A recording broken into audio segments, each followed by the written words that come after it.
Welcome to our channel மாத்தி கார்த்தி. இன்னும் subscribe பண்ணாதவங்க சப்ஸ்கிரைப் பண்ணுங்க. நிறைய வீடியோஸ்க்காக சப்ஸ்கிரைப் ப்ளஸ் லைக் பண்ணுங்க. இந்த செஷன்ல நம்ம வகுப்பு 8 பாடம் கணிதம் முதல் பாடம் எண்கள்ல பயிற்சி 1.2ல கணக்கு எண் 1 மற்றும் 2 பார்க்க போறோம். வாங்க பார்க்கலாம். இந்த செஷனில் நம்ம பயிற்சி 1.2ல ஃபர்ஸ்ட் கணக்கு கோடிட்ட இடங்களை நிரப்புக பார்க்க போகிறோம். அதில் முதல் கணக்கு -5/12 + 7/15 மதிப்பு என்ன அப்படின்னு கேட்டிருக்காங்க. இது வேற்றிட பின்னங்கள், அதாவது இதனுடைய பகுதிகள் வேற வேற இருக்கு. ஓரின பின்னங்கள் லைக் ஃப்ராக்ஷன்ஸாக இருந்ததுன்னா டேரெக்டாக நம்ம என்ன செஞ்சிடலாம், அதை பகுதியில் போட்டுட்டு நம்ம தொகுதியை டேரெக்டாக கூட்டலாம் இல்லை கழிக்கலாம். ஆனால் இது என்னென்னா வேறின பின்னங்கள் பகுதி வேற வேற இருக்கு. அப்போ இதனுடைய சமான பின்னங்கள் கண்டுபிடிச்சிட்டு பகுதிகள் ரெண்டையும் சமமாக மாற்றிட்டு அதுக்கப்புறம் தான் நம்ம தொகுதியை கூட்டவோ கழிக்கவோ செய்யணும். அப்போ அதுக்கு நம்ம என்ன செய்யணும்னா, இந்த பகுதியில் வெவ்வேறா இருக்குது இல்லையா இந்த எண்கள், இது ரெண்டையும் உள்ள மீசிமா கண்டுபிடிக்கணும். அப்போ 12க்கும் 15க்கும் உள்ள மீசிமாவை ஃபர்ஸ்ட் நம்ம கண்டுபிடிச்சிடலாம். 12, 15 இது ரெண்டும் எந்த வாய்ப்பாடில் பொதுவாக வரும் அப்படின்னா 3ஆம் வாய்ப்பாடில் வரும் இல்லையா. அப்போ 3 மடங்கு 4 12, 3 பெருக்கல் 5 15. அதுக்கப்புறம் இது ரெண்டுமே நிச்சயமா ஒரே வாய்ப்பாடில் வராது. ஸோ டேரெக்டாகவே நம்ம போட்டுடலாம். 3 பெருக்கல் 4 எவ்வளவு 12, 12 பெருக்கல் 5 60. இல்லை டேரெக்டாக போடலைன்னா நீங்கள் ஒரு ஸ்டெப் எப்பவும் போல் போட்டுக்கலாம். 5ஆல் வரும். அப்போ 4 1, அப்புறம் திரும்பவும் 4 போட்டுக்கலாம். அப்புறம் 1 1. இல்லை நான் பகா காரணிப்படுத்தணும்னா இதையுமே 2 பிரித்து போடலாம். ஆனால் நம்ம மீசிமா தான் கண்டுபிடிக்கிறோம், அதனால் இப்படி போட்டாலும் தவறு கிடையாது. சரி, இப்போ நம்ம எப்படி இதை மூன்றையும் நம்ம என்ன செய்யணும், பெருக்கணும். 5 பெருக்கல் 4 20, 20 பெருக்கல் 3 60. ஸோ அப்போ நம்மளுடைய மீசிமா என்னென்னு கிடச்சிருச்சு, 60ன்னு கிடச்சிருச்சு. அப்படின்னா என்ன அர்த்தம், இந்த பகுதி 12ஐயும் 15ஐயும் நம்ம என்னவா மாற்றணும், 60ஆ மாற்றணும். ஸோ ஃபர்ஸ்ட் நம்ம இதனுடைய -5/12 சமான பின்னத்தை எழுத போகிறேன். அப்போ -5/12 இதை 12 என்னவா மாற்றணும்னு பார்த்துருக்கோம். நம்ம மீசிமா நம்மளுக்கு என்ன கிடைச்சிருக்கு, 60. அப்போ நம்மளுடைய 12 நம்ம என்னவா மாற்றணும், 60ஆ மாற்றணும். 60ஆ மாற்றணும் அப்படின்னா 12ல் எப்போ 60 வரும், 5 மடங்கு 12ங்கிறதா 60. அப்போ நம்ம என்ன செய்யணும்னா 5ஆல் பெருக்கி 5ஆல் வகுக்கணும். அப்போ மைனஸ் இன்ட்டு ப்ளஸ் மைனஸ், 5 பெருக்கல் 5 25, 12 பெருக்கல் 5 60. அப்போ -25/60. அதாவது -5/12 சமான பின்னம் என்னது, -25/60. அடுத்து நம்ம எதுக்கு போகிறோம், 7/15. ஸோ இந்த பகுதியை நம்ம என்னவா மாற்ற போகிறோம், 60ஆ மாற்ற போகிறோம். ஏன்னா நம்ம மீசிமா என்னது 60. ஸோ அப்போ 15 எதால் பெருக்குனா நம்மளுக்கு 60 கிடைக்கும். ஆமாம், அதாவது 15 4 மடங்கு, 2 மடங்கு 30. அப்போ 4 மடங்குங்கிறது 60. அப்போ 4ஆல் பெருக்கி 4ஆல் வகுக்கணும். 7 பெருக்கல் 4 28, 15 பெருக்கல் 4 60. அவ்வளவுதான். ஸோ அப்போ -5/12 சமான பின்னம் என்னது, -25/60. 7/15 சமான பின்னம் என்னது, 28/60. இது ரெண்டையும் நம்ம என்ன செய்ய சொல்லியிருக்காங்க, கூட்ட சொல்லியிருக்காங்க. அப்போ -5/12 + 7/15. -5/12 சமான பின்னம் என்ன சொல்லியிருக்காங்க, -25/60. அடுத்து 7/15 சமான பின்னம் என்ன கண்டுபிடிச்சிருக்கோம், 28/60. இப்போ நம்மளுடைய பகுதிகள் 2 சமமாக இருக்கிறதுனால /60ன்னு போட்டுக்கலாம். மேலே இருக்க தொகுதிகளை கூட்டவோ கழிக்கவோ செய்யலாம். மேலே இருக்க தொகுதிகள் என்னது அப்படின்னு பார்த்தோம்னா -25 + 28. இப்போ நம்ம இதை பார்த்தோம் அப்படின்னா இது மைனஸ் குறை எண், இது பிளஸ் அதாவது மிகை எண். அப்போ வெவ்வேறு குறியீடுனா கழிக்கணும், ஒரே குறியீடுனா கூட்டணும், வெவ்வேறு குறியீடுனா கழிக்கணும். இது வெவ்வேறு குறியீடு, அப்போ நம்ம என்ன செய்யணும், கழிக்கணும். அப்போ 28ல் இருந்து 25 கழிச்சோன்னா எவ்வளவு, 3. இதில் பெரிய எண் எது, 28. அதுக்கு முன்னாடி என்ன குறியீடு இருக்கு, ப்ளஸ். அதனால இது என்ன குறியீடு, +3/60. அவ்வளோதான். இப்போ 3ஐயும் 60ஐயும் உற்று நோக்குனா இது ரெண்டுமே எந்த வாய்ப்பாடில் வரும், 3ஆம் வாய்ப்பாடில் வரும். அந்த பொது காரணியை நம்ம அடிக்க போகிறோம். 3 மனசில் வச்சுட்டோம்னா 1 3 3, 20 மடங்கு 3ங்கிறது தான் நம்மளுக்கு 30. ஏன்னா 2 பெருக்கல் 3ங்கிறதால அந்த 0 அப்படியே போட்டுடுறோம். அப்போ நம்மளுடைய ஆன்சர் என்ன கிடைச்சிருச்சு, 1/20. அவ்வளவுதான். ஸோ இதுதான் இந்த கேள்விக்கான விடை. அதாவது -5/12 + 7/15 விடை என்னது, 1/20. ஒன்றாவதுல இரண்டாவது கணக்கு பார்க்குறோம். -3/6 பெருக்கல் 18/-9 மதிப்பு டேஷ் ஆகும்னு கேட்டிருக்காங்க. இதில் முதல்ல இந்த கணக்கு செய்கிற மாணவர்கள் செய்கின்ற தவறு என்ன அப்படின்னு பார்த்தோன்னா, மேலே இருக்க தொகுதியில் இருக்க 2 எண்களில் உள்ள பொது காரணி ஏதாவது இருந்ததுன்னா அதை அடிக்கிறது, இல்லை கீழே 2 நண்பர்களில் இருக்க பொது காரணி ஏதாவது இருந்தால் அதை அடிக்கிறது, அந்த மாதிரி தவறுகள் செய்வாங்க.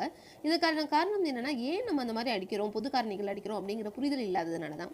நம்ம எப்போவுமே என்ன செய்யணும்னா, மேலே ஒரு நம்பர் கீழே ஒரு நம்பர், அதில் ஏதாவது பொது காரணி இருந்தால் தான் அடிக்கலாம். அது கிறிஸ் கிராஸாக இந்த மாதிரியும் அடிக்கலாம், அதாவது கிறிஸ் கிராஸாகவும் அடிக்கலாம், மேலேயும் கீழேயுமே அடிக்கலாம். ஏன் அந்த மாதிரி செய்கிறோம் அப்படின்னா, ஃபார் எக்ஸாம்பிள் -3/6 எடுத்துக்கிறோம்னு வச்சுக்கோமே.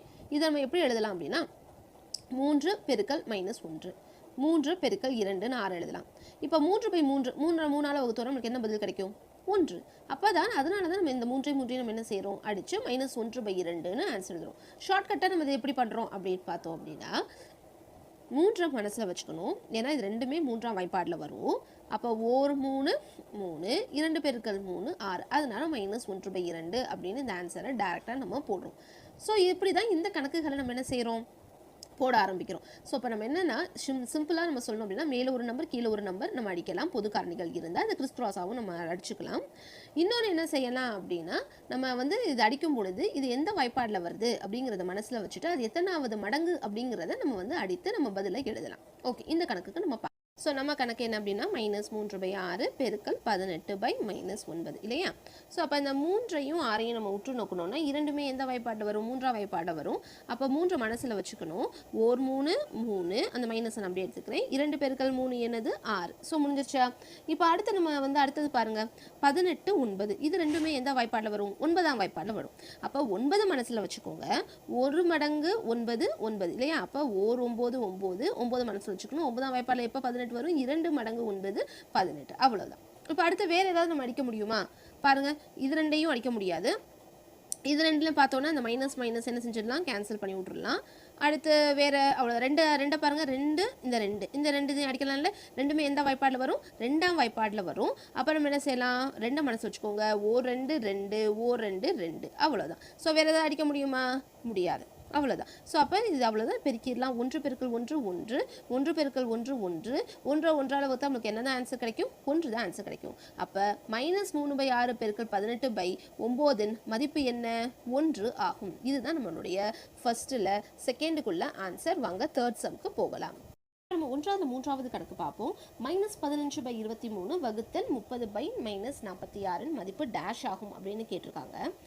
இந்த மாதிரி வகுத்தல் கணக்கு நம்ம பார்க்கும்பொழுது சில மாணவர்களுக்கு ஒரு பதற்றம் வரும். முதல்ல போடுறவங்களுக்கு சில பதற்றம் வரும். அப்போதைக்கு ஒரு வாக்கியத்தை ஞாபகம் வச்சுட்டா ஈஸியாக இருக்கும். செயலை மாற்றினா தலையெழுத்தே மாறிடும். செயலை மாற்றினா தலையெழுத்தே மாறிடும். அது என்ன அப்படின்னு பார்த்தோம்னா இங்கே செயல் என்னது? வகுத்தல். இதை நம்ம என்னவா மாற்ற போகிறோம்? பெருக்கலாக மாற்ற போகிறோம். ஸோ செயலை மாற்ற போகிறோம். அடுத்தது தலையெழுத்தே மாறிடும். அதாவது தலைகீழா மாத்திருங்க. இந்த 30/-46 எப்படி எழுத போறோம்னா -46/30 அப்படின்னு எழுத போறோம். அதாவது இந்த -15/23 நான் அப்படியே வச்சுக்கிறேன். -15/23 அப்படியே வச்சுக்கிறேன். அப்புறம் நம்ம சொன்ன வாக்கியத்தை யூஸ் பண்ணுங்க. செயலை மாத்துங்க. வகுத்தல நம்ம என்னன்னு மாத்துறோம்? பெருக்கலா மாத்துறோம். அதுக்கு அடுத்து தலையெழுத்தை மாத்துங்க. தலைகீழா இதை மாத்திருங்க. தலைகீழா இதை மாத்தணும் நமக்கு என்ன கிடைக்கும்? -46/30 அவ்வளவுதான். ஸோ இப்போ இது நம்மளுடைய பெருக்கல் செயலியா மாறிடுச்சு. நம்ம எப்பவுமே கணக்கு போடுற மாதிரி நம்ம போட்டுட்டு போயிட்டே இருக்க வேண்டியதுதான். ஸோ 15 23 ஒரே வாய்ப்பாடில் வருமா? வராது. மேலே ஒரு நம்பர் கீழே ஒரு நம்பர் பார்க்கணும் இல்லையா? அப்போ 15 23 ஒரே வாய்ப்பாடில் வருமா? வராது. 15 30 பாருங்க, ஒரே வாய்ப்பாடில் வருமா? ஆமாம் வரும். என்ன வாய்ப்பாடு அது? 15ஆம் வாய்ப்பாடு. 15 15 2 15 2 மடங்கு 15 30. அப்போ 15ஆம் வாய்ப்பாடை மனசில் வச்சுக்கோங்க. இதை நம்ம அடிக்க ஆரம்பிக்கலாம். 1 மடங்கு 15 தான் என்னது? 15. 2 மடங்கு 15 தான் என்னது? 30. ஓகே, அடிச்சாச்சு. அப்புறம் அடுத்து நம்ம பார்ப்போமா? அடுத்து வந்து எந்த நம்பர்ஸ் இருக்குது? மேலே ஒரு நம்பர் கீழே ஒரு நம்பர் பார்க்கணும். அப்போ -46 23 பார்ப்போம். ஸோ இதை பார்த்தோன்னா 23ஆம் வாய்ப்பாடில் வரும். 23 மடங்கு 1 தான் நம்ம 23. 23 மடங்கு 2 தான் 46. அப்போ 23 மனசில் வச்சுக்கோங்க. 1 மடங்கு 23 23, 2 மடங்கு 23 46. அந்த மைனஸ் அப்படியே நம்ம எடுத்துக்கிறோம். புரிஞ்சிருச்சா? இப்போ அடுத்து நம்ம பாருங்க, அடுத்து வேறு ஏதாவது நம்ம அடிக்க முடியுமான்னு பாருங்க. அடுத்து நம்ம பார்த்தோம் அப்படின்னா 1 1 2 2 2 பார்த்தோம் அப்படின்னா 2ஆம் வாய்ப்பாடில் நம்மளுக்கு வரும். அப்போ நம்ம என்ன செய்யலாம்? 1 2 2 1 2 2 ரெண்டுமே வந்து 1 1 நம்ம என்ன செஞ்சிடுறோம்? அடிச்சிடுறோம். அவ்வளோதான். ஸோ இதுக்கு மேலே அடிக்க முடியுமா? எல்லாமே 1 1 மாறிடுச்சு. ஸோ எதையுமே நம்ம அடிக்க முடியாது. டேரெக்டாக கணக்கு போட வேண்டியதான். மைனஸ் இன்ட்டு மைனஸ் என்ன ஆயிடுது? ப்ளஸ். 1 பெருக்கல் 1 என்னது? 1. கீழே நம்ம பகுதியில் 1 1 தான் இருக்குது. அப்போ 1 பெருக்கல் 1 1 1 1ஆல் வகுத்தா நமக்கு என்ன ஆன்சர் கிடைக்கும்? 1. அவ்வளவுதான். ஸோ அப்போ இந்த 1 3வது கேள்விக்கு என்ன பதில்? இந்த கோவைக்கு என்ன பதில்? மதிப்பு என்னது? 1. இதோட நம்மளுடைய 3வது கணக்கு முடிஞ்சிருச்சு. வாங்க 4வது கணக்கு பார்க்கலாம். இப்போ நம்ம 1வது 4வது கணக்கு பார்க்குறோம். டேஷ் என்ற விகிதமுறு எண்ணுக்கு தலைகீழி கிடையாது. தலைகீழினா ஃபர்ஸ்ட் என்ன அப்படின்னு நம்மளுக்கு தெரியும். அதாவது இப்போ நம்ம ஒரு விகிதமுறு எண் 5/2ன்னு எழுதுறேன்னு வச்சுக்கோங்களேன். இதனுடைய தலைகீழி என்ன? அப்படின்னு கேட்டோம் அப்படின்னா 2/5. 2/5, அதாவது தொகுதி பகுதியாக மாறிடும், பகுதி என்னவாயிடும், தொகுதியாக மாறிடும். அவ்வளோதான். இதுதான் தலைகீழியோட கான்செப்ட். இது இப்போ இன்னொரு பெயர் என்ன அப்படின்னா, தலைகீழிக்கு இன்னொரு பெயர் என்ன அப்படின்னு சொன்னோம்னா பெருக்கல் நேர்மாறு. சரி, இது ஏன் இந்த மாதிரி நம்ம தலைகீழி, ஏன் இது வந்து தலைகீழி அப்படின்னு சொல்கிறோம் அப்படின்னா, இது இரண்டையும் பெருக்கணும்னா, ஏன் இது பெருக்கல் நேர்மாறு இல்லை வந்து தலைகீழி அப்படிங்கிற பெயர் வந்துச்சு அப்படின்னா, இது ரெண்டையும் பெருக்கணும்னா என்ன ஆகும் அப்படின்னா, 2 2 வாய்ப்பால் அடிச்சிடும், 5 5 5 வாய்ப்பால் அடிபட்டுடும். அப்போ நம்மளுக்கு கிடைக்கிறது 1/1, அதாவது 1ங்கிற பெருக்கல் சமணியை நம்ம வந்து பதிலாக கொடுக்கறதுனால இதற்கு பெயர் வந்து என்ன அப்படின்னா தலைகீழி இல்லாட்டி பெருக்கல் நேர்மாறு. இதுக்கு இது தலைகீழி, இதுக்கு இது தலைகீழி இல்லாட்டி பெருக்கல் நேர்மாறு. அப்போ ஃபார் எக்ஸாம்பிள் 3/5 அப்படின்னு கொடுத்தோன்னா இதனுடைய தலைகீழி என்னென்னு எழுதுவோம், 5/3, அவ்வளோதான். ஸோ அப்போ வந்து இதுக்கு வந்து 10/12 வச்சுக்கோமே, இதனுடைய பெருக்கல் தலைகீழி பெருக்கல் நேர்மாறு அல்லது தலைகீழி என்னன்னு சொல்லுவோம், 12/10 சொல்லுவோம். அவ்வளவுதான், வெரி சிம்பிள். அப்போ நீங்கள் சொல்லலாம், இது என்ன கேட்டிருக்காங்க, டேஷ் என்ற வீதமுறை எண்ணுக்கு தலைகீழி கிடையாது அப்படின்னு கேட்டிருக்காங்க. அப்போ நீங்கள் என்ன சொல்லலாம், அப்போ 2க்கு தலைகீழி கிடையாதா அப்படின்னு நீங்கள் நினைச்சலாம். ஏன்னா அதில் பகுதி தான் இல்லையே அப்படின்னு நினைக்க கூடாது. ஏன்னா எந்த ஒரு முழு எண்களையும் நம்ம எப்படி எழுதலாம், பகுதியை வந்து 1 கொண்டதான் நம்ம எழுதலாம். 2/1, 2 எப்படி எழுதலாம், 2/1 அப்படின்னு எழுதலாம். அப்போ இதனுடைய தலைகீழி என்னது, 1/2. அப்போ 3 அப்படிங்கிற முழு எண் எடுத்துட்டோம் அப்படின்னா இதனுடைய பகுதி என்னது, 1. அப்போ வந்து இதை எப்படி இதனுடைய தலைகீழி என்ன எழுதலாம், 1/3 எழுதலாம். அப்போ எந்த நம்பருக்கு தான் நம்மளுக்கு தலைகீழி கிடையாது, வெரி சிம்பிள், நம்மளுடைய ஆன்சர் 0. ஏன்னா இப்போ 0 அப்படின்னு நம்ம எடுத்துக்கிட்டோம்னா இதுக்கு ஏதாவது தலைகீழி இருக்குதா, 0 வந்து 0/1 எழுதலாம், 0/10 எழுதலாம், 0/100 எழுதலாம், 0/1000 எந்த நம்பர் வேணா எழுதலாம். நமக்கு என்னதான் கிடைக்கும், மதிப்பு 0. அப்போ ஒரு நிலையற்ற தன்மை இது இருக்கிறதுனால இப்படியும் யோசிக்கலாம், இது ஒரு நிலையற்ற தன்மை இருக்கு, இதனுடைய பகுதியில் எந்த நம்பர் வேணாலும் அப்படின்னு யோசிக்கலாம். ஆனா இந்த எண்ணுக்கு மட்டும் என்னது, தலைகீழி கிடையாது. ஏன்னா இதை நம்ம திருப்பி போட்டோம், ஏதாவது ஒரு நம்பர், எந்த ஒரு நம்பரை தொகுதியில் வச்சுட்டு கீழே வந்து 0 அப்படிங்கிற எண்ணை வந்து இன்னும் வரையறுக்கப்படவில்லை. இப்போ 10/0 அப்படிங்கிற எண் வந்து நம்மளுக்கு வரையறுக்கப்படவில்லை. இதை வந்து நம்ம வந்து தொகுதிக்கு, அதாவது தொகுதியில் இருக்க இந்த 0வை நம்ம எப்போவுமே நம்ம என்ன செய்ய முடியாது, பகுதிக்கு கொண்டு வர இயலாது. ஸோ அப்படியே 2 பாயிண்ட் ஆஃப் வியூலையும் இதை நம்ம யோசிக்கலாம். இது ஒரு நிலையற்ற தன்மையில் பகுதி ஓடிட்டு இருக்கணும்னு யோசிக்கலாம். இல்லைன்னா நம்மளுடைய பகுதியில் நிச்சயமாக 0வை வைக்கவே முடியாது. ஏன்னா இது விவரிக்கப்படவில்லை, இந்த எண் விவரிக்கப்படவில்லை. ஸோ அதனால 0 என்ற விகிதமுறு எண்ணுக்கு தான் நம்மளுக்கு தலைகீழி கிடையாது. ஸோ 1வதுல 4வது கணக்குக்கான விடை என்ன, 0 என்ற விகிதமுறு எண்ணுக்கு தலைகீழி கிடையாது. வாங்க 5வது கணக்கு பார்க்கலாம். நம்ம 1வது 5வது கணக்கு பார்க்குறோம். -1 பெருக்கல் நேர்மாறு டேஷ் ஆகும்னு கேட்டிருக்காங்க. பெருக்கல் நேர்மாரோட இன்னொரு பேர் தான் தலைகீழி. ஓகே, நம்ம போன தடவை 4வது கணக்கில் பார்த்த மாதிரி தலைகீழினா என்ன செய்வோம், தொகுதியை பகுதியாக மாற்றிடுவோம், பகுதியை தொகுதியாக மாற்றிடுவோம், அவ்வளவுதான். ஸோ -1 நம்ம எப்படி எழுதலாம், -1/1 அப்படின்னு எழுதலாம். ஸோ அப்போ இதோட தலைகீழி எப்படி எழுதுவோம், 1/-1. இந்த மைனஸை நம்ம திட்ட விளக்கத்தில் நம்ம எழுதணும் அப்படின்னா தொகுதியில் எழுதிடுவோம். ஸோ -1/1 திரும்பவும் -1 தான் வரும். அப்போ ஆன்சர் என்னது, -1 தான். இன்னும் நம்ம ஈஸியாக அதை யோசிக்கணும் அப்படின்னா, எந்த நம்பரை -1ஓட எந்த நம்பரை நம்ம பெருக்கணும்னா பெருக்கல் சமணி 1 கிடைக்கும் அப்படின்னு பார்த்தோம்னா நம்மளுக்கு வந்து இந்த ஆன்சர் கிடைச்சிடும். 1 1 மைனஸ் இன்ட்டு மைனஸ் பிளஸ். அப்போ -1ஓட பெருக்கணும்னா தான் நம்மளுக்கு 1ங்கிற பெருக்கல் சமணி கிடைக்கும். அப்படி அந்த பாயிண்ட் ஆஃப் வியூலையும் நம்ம இந்த கணக்கு போடலாம். இல்லை நம்ம தொகுதியை பகுதியாக மாற்றி பகுதியை தொகுதியாக மாற்றி போடணும்னாலும் போடலாம். ஸோ ஆன்சர் -1ஓட பெருக்கல் நேர்மாறு என்ன, -1. அவ்வளோதான். ஸோ இதோட நம்ம 1வது கணக்கு முடிஞ்சிச்சு. வாங்க 2வது கணக்கு பார்க்கலாம். இப்போ நம்ம செகண்ட் கொஸ்டின் பார்ப்போம். சரியா தவறா என்ன கூறுகன்னு கேட்டிருக்காங்க. எல்லா விகிதமுறு எண்களுக்கும் ஒரு கூட்டல் தலைகீழை பெற்றிருக்கும். ஓகே, ஸோ அதுக்கு கூட்டல் தலைகீழி அப்படின்னா என்ன, நம்ம ஏற்கனவே பெருக்கல் தலைகீழி நம்ம பார்த்துருக்கோம், பெருக்கல் நேர்மாறு பார்த்துருக்கோம். கூட்டல் தலைகீழி அப்படின்னா என்ன அப்படிங்கிறத உங்களுக்கு தெரிஞ்ச இந்த கணக்கை ஈஸியாக போட்டுடலாம். ஒன்றும் இல்லை, இப்போ வந்து நான் ஒரு 2 + 2 அப்படிங்கிற ஒரு நம்பர் ப்ளஸ் போட்டோம்னு தான், போடாட்டி ஒன்று தானே, இது வந்து மிக எண் +2. இதோட கூட்டல் நேர்மாறு என்ன அப்படின்னா -2ன்னு சொல்லுவேன். ஏன்னா இந்த 2ஐயும் -2ஐயும் நம்ம கூட்டணும்னா நமக்கு என்ன ஆன்சர் கிடைக்கும், கூட்டல் சமணி 0 கிடைக்கும். இது 2ஐயும் கூட்டணும்னா நமக்கு என்ன கிடைக்கும், கூட்டல் சமணி 0 கிடைக்கும். கரெக்ட் தானே, 2ல இருந்து 2 கழிச்சோம் நமக்கு என்ன கிடைக்க போகுது, 0 தான் கிடைக்க போகுது. இதே மாதிரி -3ஓட கூட்டல் சமணி அப்போ என்னவா இருக்கும், +3. ஏன்னா இது 2ஐயும் கூட நம்மளுக்கு கூட்டல் சமணி 0 கிடைக்கும். அதே மாதிரி -5 அப்போ -50 அப்படின்னா +50. 1,00,000 என்ன வச்சுக்குவோமே, 1,00,000 கொடுத்துருக்காங்க அப்படின்னா அதனுடைய கூட்டல் சமணி என்னவா இருக்கும், -1,00,000. அவ்வளவுதான். ஸோ எந்த 2 எண்களை வந்து கூட்டினா நம்மளுக்கு அந்த கூட்டல் சமணி 0 கிடைக்குதோ அந்த எண்களை ஒவ்வொன்று அதற்கு வந்து உரிய கூட்டல் தலைகீழி அப்படின்னு சொல்றோம். -3க்கு கூட்டல் தலைகீழி என்ன, +3. -50 கூட்டல் தலைகீழி என்ன, +50. 2க்கு கூட்டல் தலைகீழி என்னது, -2. ஸோ இதே மாதிரி எல்லா விகிதமுறு எண்களுக்கும் கூட்டல் தலைகீழி இருக்குமா அப்படின்னு கேட்டா ஆமா நிச்சயமா இருக்கும். ஏன்னா வந்து ஒரு பிளஸ் நம்பருக்கு அதே குவான்டிட்டி உள்ள அதே மதிப்பு உடைய அதே அளவு உடைய வந்து ஒரு மைனஸ் நம்பர் இருக்கும் இல்லையா? ஸோ வந்து எல்லா விகிதமுறு எண்களுக்கும் நிச்சயமா ஒரு கூட்டல் தலைகீழி கிடைக்கும். அப்ப 0 பத்தி கேட்கலாம் இல்லையா? அப்ப 0க்கு கூட்டல் தலைகீழி யாரு? 0 தான். ஏன்னா 0 + 0 தான் நம்மளுக்கு என்ன கிடைக்கும்? 0. ஸோ எனவே எல்லா விகிதமுறு எண்களுக்கும் ஒரு கூட்டல் தலைகீழி பெற்றிருக்கும் அப்படிங்கிறது ஒரு சரியான கூற்று. இரண்டாவது கணக்கு பார்க்கலாம். இப்ப நம்ம இரண்டாவது கேள்விக்கு போவோம். 0 மற்றும் -1 ஆகியன அவற்றின் கூட்டல் நேர்மாறுகளுக்கு சமமான விகிதமுறு எண்கள் ஆகும் அப்படின்னு கேட்டிருக்காங்க. சரி, கூட்டல் நேர்மாறு நம்ம ஏற்கனவே ஃபர்ஸ்ட் டிஸ்கஸ் பண்ணிட்டோம். இப்ப 0வோட கூட்டல் நேர்மாறு என்ன? 0 தான். ஏன்னா 0 + 0 தான் நமக்கு என்ன கிடைக்கும்? 0ன்னு கிடைக்கும். ஓகே, அப்ப இவங்க சொல்ற மாதிரி இந்த 0வோட கூட்டல் நேர்மாறுக்கு சமமான விகிதமுறு எண் தான். 0க்கு 0 தான் வருது. -1க்கு என்ன வரும்? -1ஓட நம்ம எதை கூட்டினா நமக்கு 0 கிடைக்கும்? -1ஓட -1 கூட்டினா நமக்கு 0 கிடைக்குமா? கிடைக்காது. -1ஓட +1 கூட்டினா தான் நம்மளுக்கு 0 கிடைக்கும். அப்ப இது ரெண்டும் சமமா? இது ரெண்டும் நிச்சயமா சமம் கிடையாது. -1ங்கிறது வேற நம்பர், +1ங்கிறது வேற நம்பர். எனவே இந்த வந்து இது சமமான விகிதமுறு எண்ணா அமைய வாய்ப்பு கிடையாது. 0க்கான கூட்டல் நேர்மாறு வந்து வேணா சமமான விகிதமுறு எண்ணா இருக்கலாம். ஆனா -1க்கான கூட்டல் நேர்மாறு இதுக்கு சமமான விகிதமுறு எண் கிடையாது. எனவே இதற்கான பதில் நம்மளுக்கு என்ன கிடைக்குது அப்படின்னா தவறு. 0 மட்டும் கேட்டிருந்தா இந்த கூற்று வந்து சரி. ஆனா -1 கேட்டதுனால இந்த கூற்று ஒரு தவறான கூற்று.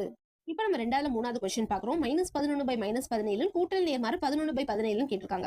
ஓகே, சோ இப்ப -11/-17 இதை நம்ம ஃபர்ஸ்ட் திட்ட விளக்கத்துல எழுதுவோம். இந்த மைனஸும் அடிபட்டுரும். அப்ப நம்மளுடைய நம்பர் என்னது? -11/17. ஓகேவா? சோ இந்த நம்பர் -11/-17ங்கிறது என்னது? 11/17. சரி, இப்ப இதோட கூட்டல் நேர்மாறு என்ன? நமக்கு தெரியும் கூட்டல் நேர்மாறுனா என்ன நம்மளுக்கு தெரியும் இல்லையா?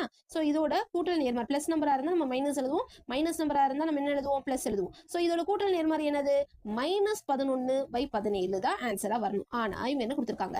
-11/-17 கூட்டல் நேர்மாறு 11/17 கொடுத்திருக்காங்க. மிக என்ன கொடுத்திருக்காங்க? அப்ப இது ஒரு தவறான கூற்று. ஏன்னா -11/-17ங்கிற நம்பர் தான் 11/17. இதோட கூட்டல் நேர்மாறு அப்ப என்னது? -11/17. சோ இது ஒரு தவறான கூற்று. இதோட மூன்றாவது கணக்கு முடிஞ்சிருச்சு. நாலாவது கணக்கு பார்ப்போம். ரெண்டாவது நாலாவது சம் தன்னைத்தானே தலைகீழியாக கொண்ட விகிதமுறு எண் -1 ஆகும் கொடுத்துருக்காங்க. தலைகீழி அப்படின்னு நீங்க கொடுக்கும் பொழுது கூட்டல் தலைகீழ பெருக்கல் தலைகீழ தான் குழப்பம் வரக்கூடாது. இது வந்து பெருக்கல் தலைகீழியை தான் குறிக்கும். தலைகீழியும் கொடுத்திருந்தாங்க அப்படின்னா எதுவுமே குறிப்பிடல அப்படின்னா இந்த பெருக்கல் தலைகீழியை தான் கொடுக்கணும். அப்ப -1ஓட பெருக்கல் தலைகீழி கேட்டிருக்காங்க. அப்ப என்ன அர்த்தம்? -1ஓட எந்த நம்பரை நம்ம பெருக்கணும்னா நம்மளுக்கு பெருக்கல் சமணி 1 கிடைக்கும் அப்படின்னு அர்த்தம். -1ஓட எந்த நம்பரை பெருக்கணும்னா நமக்கு +1 கிடைக்கும். திரும்ப ஒரு மைனஸ் போட்டோம்னா மைனஸ் இன்ட்டு மைனஸ் பிளஸ் ஆயிடுது. ஓர் 1 1. அப்ப நம்மளுக்கு என்ன கிடைக்குது? ஆன்சர் -1. அப்ப -1ஓட பெருக்கல் தலைகீழி என்னது? -1. அப்ப தன்னைத்தானே இதை பெருக்கிக்கிட்டா தான் நம்மளுக்கு வந்து இது வந்து நம்மளுக்கு 1ங்கிற பெருக்கல் சமணியே கொடுக்குது. அப்ப -1ஓட தலைகீழி அப்படிங்கிறது அதே நம்பர் தான். ஸோ தன்னைத்தானே தலைகீழியாக கொண்ட விகிதமுறு எண் மைனஸ் ஆகும். கரெக்ட் தானே? அப்ப இது ஒரு சரியான கூற்று. ஐந்தாவது கணக்குக்கு போகலாம். இரண்டாவது ஐந்தாவது கணக்கு வரும். அனைத்து விகிதமுறு எண்களுக்கும் பெருக்கல் நேர்மாறு உள்ளன அப்படின்னு சொல்லியிருக்காங்க. பெருக்கல் நேர்மாறு நம்மளுக்கு தெரியும். நம்ம கொடுத்திருக்க நம்பரோட எந்த நம்பரை பெருக்கணும் நம்மளுக்கு பெருக்கல் சமணி 1 கிடைக்குதோ அந்த நம்பரோட பெருக்கல் நேர்மாறு இல்ல தலைகீழி அப்படின்னு சொல்லுவோம். ஃபார் எக்ஸாம்பிள் 2ன்னு எடுத்துக்கிட்டோம்னா 2 எப்படி எழுதலாம்? 2/1 எழுதலாம். இதை எதோட பெருக்கணும் நம்மளுக்கு 1 கிடைக்கும்? 1/2. இதோட தலைகீழியை நம்ம எழுதிட்டோம் அப்படின்னா நம்மளுக்கு வந்து என்ன கிடைச்சிடும்? பெருக்கல் சமணி 1 கிடைச்சிடும். அப்ப இது 2ஓட பெருக்கல் நேர்மாறு 1/2ன்னு சொல்லுவோம். இப்ப எல்லா விகிதமுறு எண்களுக்கும் பெருக்கல் நேர்மாறு இருக்கா அப்படின்னு கேக்குறாங்க. அப்படி பார்க்கும் பொழுது 0ங்கிற நம்பரை நம்ம எடுத்துக்குவோம். இது ஒரு விகிதமுறு எண் தான். இந்த எண்ணுக்கு தலைகீழியே ஃபர்ஸ்ட் கிடையாது. ஏன்னா எந்த ஒரு நம்பரையும் நம்ம 0வால வகுத்தோம்னா அதை வந்து நம்ம வரையறுக்கப்படவில்லை, இது இன்னும் வரையறுக்கவே படவில்லைன்னு சொல்லுவோம். அந்த பாயிண்ட் ஆஃப் வியூல இருந்து பார்க்கலாம். 0ஓட எந்த நம்பரை நம்ம பெருக்கினாலும் நமக்கு 1 கிடைக்க வாய்ப்புண்டா? நிச்சயமா வாய்ப்பு இல்லவே இல்லை. அந்த பாயிண்ட் ஆஃப் வியூலையும் கிடையாது. சோ இந்த மாதிரி 0 என்ற விகிதமுறு எண்ணுக்கு பெருக்கல் நேர்மாறு அப்படிங்கிறதே கிடையவே கிடையாது. அதனால அனைத்து விகிதமுறு எண்களுக்கும் பெருக்கல் நேர்மாறு உண்டு அப்படிங்கிறது ஒரு தவறான கூற்று. ஸோ இதோட நம்மளோட இரண்டாவது கணக்கு முடிந்தது.